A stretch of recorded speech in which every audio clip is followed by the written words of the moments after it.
नहमदुहु व नसल्ली अला रसूलिहिल करीम व अला आलिहि व सहाबिहि अजमईन व इला यौमिद्दीन। मोहतरम सामीन किराम, नाज़रीन किराम, फ़न तालीम व तरबियत का ये तीसरा एपिसोड है जिसका मौजू है फ़न तालीम व तरबियत उसवा हसना की रोशनी में, यानी नबी करीम सल्लल्लाहु अलैहि वसल्लम की सीरत में हम तालीम और तरबियत को समझने की कोशिश करें। इसमें यही बातें बताई। तो हुजूर सल्लल्लाहु अलैहि वसल्लम की 2 हदीसों से हम इसका आगाज करते हैं। पहली हदीस की मुझे आपने इरशाद फरमाया, मुझे मौल्लिम बनाकर भेजा गया, एज ए टीचर इस दुनिया में भेजा गया है ताकि मैं लोगों को एजुकेट। दूसरी बड़ी मशहूर हदीस है कि मुझे इसलिए भेजा गया है ताकि अखलाकी अच्छाइयों को तमाम कमाल तक पहुंचा, नोबिलिटी ऑफ द कैरेक्टर उसको जितनी बुलंदी तक है वहां तक पहुंचे। और ये एक हिस्टोरिकल एविडेंस है, फैक्ट है कि आज तक नबी करीम सल्लल्लाहु अलैहि वसल्लम के अखलाक के बुलंद मेयार पर कोई नहीं पहुंचा। ये सिर्फ हुजूर को, और सभी इस बात को एतराफ कर कि ऐसा इंसान, ऐसा पैगंबर कभी नहीं। तो आपने बताया कि मुझे नोबिलिटी ऑफ कैरेक्टर को तकमील करने के लिए, उसको पूरी तरह कमाल तक पहुंचाने के लिए भेजा है। तो इस इशारे से ये बात साबित होता है कि सही तालीम और तरबियत जो है, एजुकेशन जो है, वो नबूवत का, प्रॉफिटहुड का एक अहम हिस्सा पार्ट है। इस मामले में भी आपका उसवे हसना, आपकी सीरत हम सब के लिए मुस्तनद, ऑथेंटिक और काबिल तकलीद है, फॉलोइंग इन द स्टेप है। तो इस ज़मन में हमें क्या रहनुमाई मिलती है, क्या गाइडेंस मिलती है, उससे जानने की कोशिश करते हैं। सबसे पहली बात जो आई है वो स्टूडेंट्स की तालीम और तरबियत में टीचर की अपनी शख्सियत, उसकी पर्सनैलिटी, उसका अस्तित्व और उसके ज़ाती औसाफ, पर्सनल एट्रीब्यूट और मेरिट्स, इसका सबसे अहम रोल। खाली पढ़ा देना टीचर का काम, उसके कैरेक्टर भी साथ साथ होते हैं। तो ज़ाती औसाफ जो है, पर्सनल जो मेरिट्स हैं, तो बच्चे जो है ना शऊरी तौर पर या गैर शऊरी तौर पर, कॉन्शियसली अनकॉन्शियसली टीचर से बराबर इम्प्रेस होते हैं उनके कैरेक्टर, और ये इम्प्रेशन इतना गहरा होता है कि जिंदगी भर महसूस किया जाता है। आज भी हमारी जिंदगी में हमारा स्कूल का जमाना याद आता है, तो कुछ टीचर्स अभी तक हमारे जहन से ओझल ही नहीं हुए, अब तक उनको याद है। तो ये इम्प्रेशन जो है ना बड़ा गहरा होता है। तो हुजूर सल्लल्लाहु अलैहि वसल्लम जिस तरह आपकी पर्सनैलिटी या शख्सियत बड़ी दिलकश, अट्रैक्टिव और इम्प्रेसिव थी, तो टीचर को भी अपने अंदर इन खूबियों की एक झलक लानी पड़ेगी ताकि स्टूडेंट जो है वो खींचे रहने और दूर रहने के बजाय करीब आए और कंसंट्रेशन, तवज्जो से, दिलचस्पी से टीचर की बातों को, लेक्चर को, सबक को सुने। ये क्या होता है कि स्टूडेंट पे जो है वो टीचर की बातों से ज्यादा उसके कैरेक्टर को फॉलो करते हैं, उसके अंदाज को फॉलो करते हैं। ये तमाम चीजें उसके जहन में रहती हैं। इसलिए टीचर को भी अपनी सीरत के तमाम पहलुओं, तमाम डायमेंशंस पर बराबर नजर रखनी चाहिए। हुजूर की शख्सियत जो थी, पर्सनैलिटी, वो इल्म और हिकमत की हामिल थी, लिहाजा टीचर को भी साहिब इल्म और हिकमत होना चाहिए, विजडम, नॉलेजेबल। देखिए तरबियत और ट्रेनिंग का काम जो है वो बहुत ज्यादा हिकमत और दानाई चाहता है। हुजूर सल्लल्लाहु अलैहि वसल्लम की कुछ एट्रीब्यूट्स, मेरिट बताई गई है, उसमें है अफ़्व व दरगुज़र। ये उर्दू लफ्ज है, अफ़्व व दरगुज़र, यानी ओवरलुक करना, अवॉइड करना, फॉरगिव्स, माफ कर, छोड़ो अभी, लेके नहीं बढ़ जाना। और दूसरा है तहम्मुल, ये भी उर्दू लफ्ज है, तहम्मुल, कुव्वत बर्दाश्त, फॉरबियरेंस। हुजूर अपनी मिसाल आप थे इस मामले में। तो टीचर को भी बच्चों की गलत हरकत, याद है ना, बच्चे जब सताते बहुत है टीचर को, बदतमीजी भी करते, क्या क्या करते, तो ऐसी सिचुएशन के अंदर टीचर को जरा थोड़ा तहम्मुल और ओवरलुक करना, उनकी गलत हरकतों से उनके चिड़चिड़ापन जाहिर नहीं होना चाहिए कि टीचर भड़क गया और गुस्से में आ गया। इसके अलावा टीचर को बच्चों की तालीम और तरबियत और रिफॉर्मेशन और उसकी इस्लाह और सुधार की तरफ से ना खुद मायूस होना चाहिए, ना स्टूडेंट को मायूस करना चाहिए, ना उनके पेरेंट्स और गार्जियन को भी नहीं करना चाहिए। कुछ बच्चे होते हैं, कुछ वीक होते हैं, कुछ शरारती होते हैं, तो होता ये है कि बच्चे को भी सामने टीचर को दो, बाबा तुम नहीं पढ़ सकोगे, तुम्हारा कुछ नहीं हो सकता, अक्सर ऐसे बोलते। और यही बात जाके उसके पेरेंट्स को भी बुला के कह देते कि भाई आपका बच्चा दो।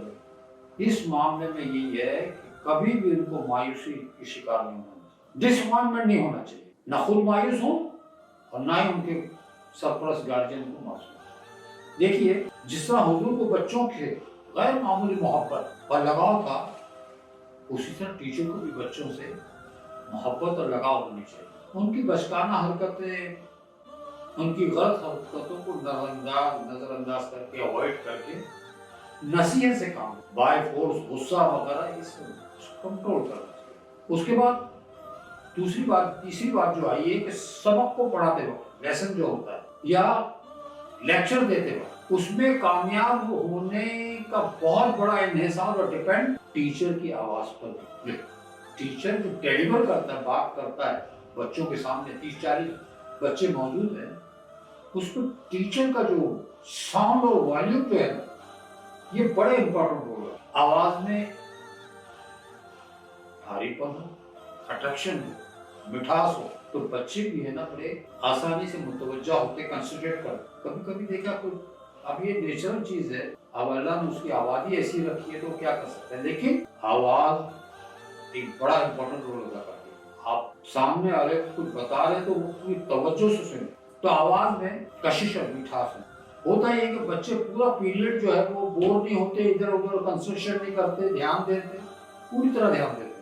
سبق پڑھاتے وقت بھی ٹیچر کو چاہیے کہ فاسٹ تیز نہ پڑھا، بلکہ اطمینان کے ساتھ دھیرے دھیرے، اور لیکچر دیتے وقت، سبق پڑھاتے وقت جیسا سبجیکٹ ہے جو وہ بات بتا رہا ہے، اس کے حساب سے اپنی آواز کو بھی اپس اینڈ ڈاؤن کرتا ہے۔ سبجیکٹ کا تقاضا ہے کہ کچھ آپ ایسی بات کریں، ایسے انداز میں کریں، وہ باتیں اس میں آنی چاہیے۔ یہ نہیں کہ ایک سپاٹ لینے میں چلے جا رہے ہیں، پڑھتے جا رہے ہیں، اس حساب سے آپ ساؤنڈ کو بھی اپ اینڈ ڈاؤن کرتے کرتے ہیں۔ اس سے ہوتا یہ ہے کہ سبق یا جو مضمون ہوتا ہے، جو لیکچر ہوتا ہے، اس میں ایک تاثیر پیدا ہوتی ہے، ایک اثر پیدا ہوتا ہے۔ تو ٹیچر کو بھی اپنی آواز میں ان باتوں، اس لیے ایک ہی انداز میں سپاٹ لہجے میں پڑھتے بچنا چاہیے، تھوڑا ویریشن آنا چاہیے۔ اس کے علاوہ سبق پڑھاتے وقت یا لیکچر دیتے وقت ٹیچر جو ورڈز یا جو لفظ بتاتا ہے، کہتا ہے، اس کو ہم نے اردو میں کہتے ہیں تلفظ، پروناؤنسیشن، اور جو نکالتا ہے وہ مخارج، اس کو کہتے ہیں آؤٹ لیٹ آف ساؤنڈ۔ یہ چیزیں بالکل پرفیکٹ ہونی چاہیے۔ اس میں امپورٹنٹ رول ہوتا ہے ٹیچر کا کہ وہ کیسے ورڈز یوز کر رہا ہے، کیونکہ یہی وہ امپورٹنٹ ٹول ہے جس کے ذریعے ٹیچر بچوں تک اپنی بات کنوے کرتا ہے، پہنچاتا ہے، اور اپنے خیالات اور جذبات ان تک پہنچاتا ہے۔ تو بھائی ٹیچر جس طرح کی زبان بولے گا تو اسٹوڈنٹ جو ہیں وہ بھی اس کو سیم فالو کرے گا۔ ان کیس اگر ٹیچر غلط بول رہا ہے تو پھر ہمیشہ کے لیے بچہ بھی وہی بات بولے گا۔ اس لیے زبان کے استعمال بہت محتاط ہونا چاہیے، اور اگر ٹیچر کی زبان ناقص ہے، ڈیفیکٹیو ہے، تو بچے بھی ناقص اور ڈیفیکٹیو زبان بولے گا، کیونکہ بچے فالو کرتے ہیں ٹیچر کو۔ جب وہ دیکھتے ہیں کہ یہ بول رہا ہے تو اس کو ویسے ہی پڑھتے ہیں۔ بچوں کی عمر اور ان کی ذہنی صلاحیت، عمر کیا ہے، اس کی مینٹلی کیپیبلٹی کیا ہے، اس کو سامنے رکھ کر ایزی الفاظ میں پڑھائیں تاکہ بچے سمجھ سکیں۔ اس کے علاوہ چھوٹے جو شارٹ سینٹنس اور کم سے کم الفاظ میں اپنی بات کو کلیئر کریں، صحیح الفاظ استعمال کریں، شائستہ، اسے کہتے ہیں کلچر اور ڈیسنسی، ایسی زبان، غلط زبان نہیں ہے، ان کلچر۔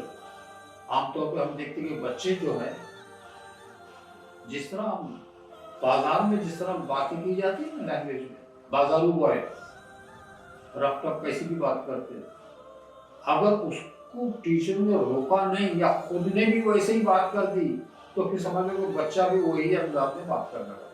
تو شروع ہی سے بچے ٹیچر کو اس بات میں پورا دھیان دینا ہوتا ہے۔ یہ کہ بعد میں یہ لوگ کہیں بھی رہتے ہیں، تحریر میں، لکھنے میں، تقریر کرنے میں وہ غلط الفاظ یوز کرتے ہیں، اس لیے اس کو روکنا چاہیے، کیونکہ بچپن سے ٹیچر کو فالو کر کے ان کی انہی ورڈز کو ویسے ہی پڑھتے ہیں جیسے ٹیچر پڑھتے ہیں۔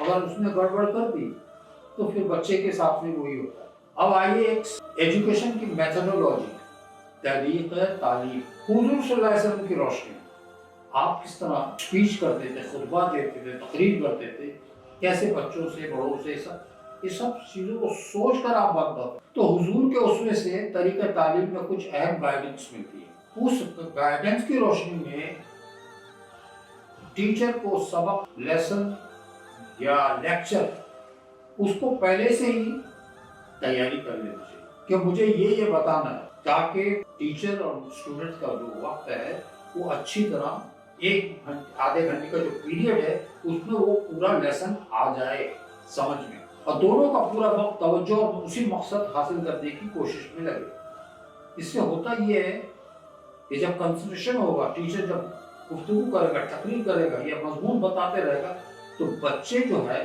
वो क्या कहते हैं, इधर उधर नहीं भटकते, वहाँ नहीं देखते, उनकी कंसंट्रेशन तवज्जो वहीं रहती है। और अगर लेसन बहुत बड़ा है, अब आपके पास 30 मिनट, तो टीचर जल्दी से जल्दी घोड़े दौड़ाता है, उसको पार्ट में तकसीम करो। पार्ट में, इस पार्ट में इत्मीनान से समझाए, दूसरे पार्ट में ये समझाए। तो स्टूडेंट्स के लिए जहां तक हो सके आसानी, इजी, फ्लेक्सिबिलिटी, आसानी। और हुजूर सल्लल्लाहु अलैहि वसल्लम का यही मामला है। हुजूर सल्लल्लाहु की एक हदीस है, आपने फरमाया लोगों को मुश्किलों में मत डालो, मुश्किलों में लोगों को आसानी पैदा हो। और फिर लेक्चर देते वक्त या सबक पढ़ाते वक्त टीचर कुछ ऑब्जर्व करना चाहिए कि बच्चे जो है कहीं बोर तो नहीं हो रहे। कभी कभी लेसन या लेक्चर ऐसा होता है जो ड्राई होता है, उनको पसंद नहीं आता, वो फिर उधर देखते इधर देखते, या बात करते उधर बात करते। टीचर को इस चीज़ को फॉलो ऑब्जर्व करना चाहिए कि बच्चे कहीं भटक तो नहीं रहे। अगर ऐसा महसूस हो तो टीचर को चाहिए कि वो जो सब्जेक्ट है उसको थोड़ी देर के लिए बदल दे और कुछ एंटरटेनमेंट का, कुछ ऐसी चीज़ों का वाक़या का बात कर दे, ताकि बच्चे थोड़ी देर के लिए ज़रा वो हो जाए, खुश हो जाए और उसकी तरफ उसकी कंसंट्रेशन तवज्जो आ जाए। बच्चों को अपनी तरफ अट्रैक्ट करने के लिए ये कर, जब वो घुल मिल जाएंगे तो उसके बाद फिर अपने लेक्चर शुरू करें या सबक पढ़ें। दूसरी बात, बच्चों, टीचर को चाहिए कि बच्चों के साथ बेतकल्लुफी, क्या कहते हैं, टू बी फ्रैंक, इनफॉर्मली, ये नहीं कि हम टीचर हूँ और बच्चे फ्रेंड के जैसा, ये इसलिए कि ताकि वो घुल मिल कर रहें, कटे कटे से ना रहे। और पढ़ाने के दौरान या सबक या लेक्चर देते वक्त कोई चीज ऐसी आ रही है सबक में जिसमें पिक्चराइजेशन है, मंजर कशी है, तो उस मंजर कशी की बड़ी अच्छी तस्वीर पेश कर दीजिए, क्योंकि बच्चे इससे इम्प्रेस होते हैं। ये नहीं कि टीचर ऐसा ऐसा ऐसा, जैसा है वैसे ही आपको भी उसके साथ अंदाज हो, वॉल्यूम हो, आवाज में हो, अप्स एंड डाउन हो। और फिर पढ़ाते वक्त तशबीहात और तमसीलात, ये भी उर्दू लफ्ज है, पैराबल्स और एग्जाम्पल, इसके जरिए बात समझाए तो बच्चे जल्दी समझ जाते। उसके बाद टीचर को दौरान लेक्चर या सबक पढ़ाते वक्त अपनी आवाज का, साथ ही साथ अपने एक्सप्रेशन, जो जज्बात है उसका इजहार होना चाहिए, थोड़ी अंदाज हो, चेहरे पर, हाथों से, इसको कहते हैं गेस्चर, वो होना चाहिए, ताकि क्लासरूम का जो एटमॉस्फेयर है वो पूरी तरह कंसंट्रेट करेगा और बात समझ सके। अगर टीचर इन चीज़ों का ध्यान नहीं रखेगा तो फिर उस लेसन और लेक्चर सपाट होकर निकल जाएगा, क्योंकि इसी से बच्चे ज़्यादा इम्प्रेस हो। तो ये आज के तीसरे एपिसोड में हुजूर सल्लल्लाहु अलैहि वसल्लम की उसवे हसना की रोशनी में ये बातें आई। हुजूर सल्लल्लाहु अलैहि वसल्लम भी ऐसे ही थे, जब देखते थे आप खुतबा दे रहे तो कोई सब्जेक्ट ऐसा होता तो जरा खुतबे में पता चल जाता था कि ये लोग ध्यान नहीं दे रहे, तो हुजूर सल्लल्लाहु अलैहि वसल्लम अपनी टॉपिक बदल देते, कुछ और ऐसी चीजें लाते थे ताकि उनका ध्यान हमारी तरफ, उसके बाद बातें रहे। ये हुजूर का ही तरीका। तो ये कुछ बातें थी आज के एपिसोड की, जिसका टॉपिक था फन तालीम व तरबियत उसवे रसूल की रोशनी में। वाखिर दावाना अनिल हम्दुलिल्लाह।